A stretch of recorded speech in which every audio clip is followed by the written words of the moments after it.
జనక అయితే గనక movie review అయితే వచ్చేసింది.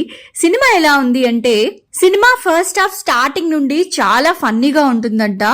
ఎక్కడా కూడా బోర్ కొట్టదు అని తెలుస్తుంది. హీరో హీరోయిన్ల మధ్య వచ్చే కామెడీ సీన్స్, బాస్ గా పవన్ కుమార్ అల్లూరి చేసిన కామెడీతో పాటు సెకండ్ హాఫ్ లో వెన్నెల కిషోర్ సుహాస్ ల మధ్య వచ్చే కామెడీ సీన్స్ కూడా బాగా వర్కౌట్ అయ్యాయట. వాటితో పాటు కోర్టు సన్నివేశాలు సైతం అలరిస్తాయని తెలుస్తుంది.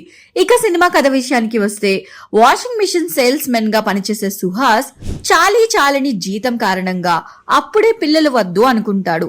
అందులో భాగంగానే సేఫ్టీ వాడినప్పటికీ కూడా సుహాస్ భార్య ప్రెగ్నెంట్ అవుతుంది.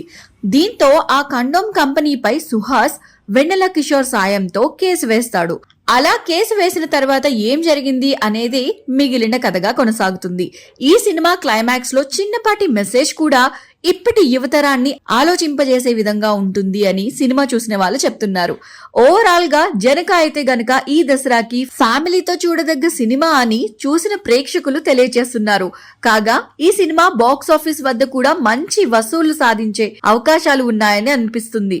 మరి మీరు ఈ దసరాకి జనక అయితే గనక సినిమా చూడనున్నారా లేదా అనేది కింద ఉన్న కామెంట్ సెక్షన్ లో తెలియచేయండి. మరి ఈ ఇన్ఫర్మేషన్ కనుక మీకు నచ్చినట్లయితే వీడియోని లైక్ చేయండి.